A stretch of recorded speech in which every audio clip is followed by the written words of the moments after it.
Hello everyone, আগের video রেশ ধরেই বলছি আমরা ঘণ্টাখানেক অপেক্ষা করেছি।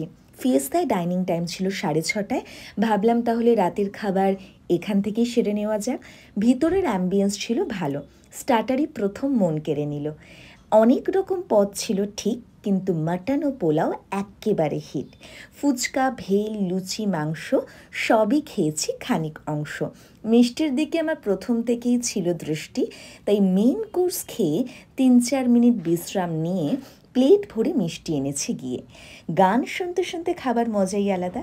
খাবার এখানকার ভালো, লোকজনের ব্যবহারও ভালো। মাছের পদগুলো একটু ফিকে পড়লেও বাদবাকি পদ পারফেক্ট ছিল।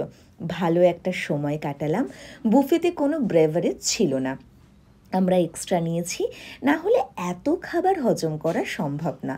এই ছিল সেদিনের পুরো গল্প। আমার এই শর্টসগুলো যদি তোমাদের ভালো লেগে থাকে তাহলে অবশ্যই এই চ্যানেলটাকে সাবস্ক্রাইব করে দিও।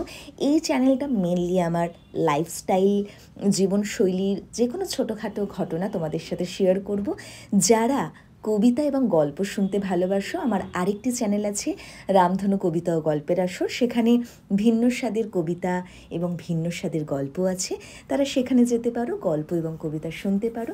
এবং যদি সেই চ্যানেলটা ভালো লেগে থাকে তাহলে সেটাও অবশ্যই সাবস্ক্রাইব করে দিও।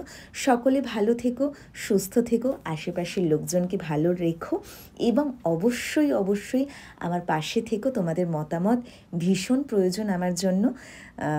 টাটা, আজ আসছি। তোমাদের সাথে দেখা হচ্ছে নেক্সট ভিডিওতে। টাটা।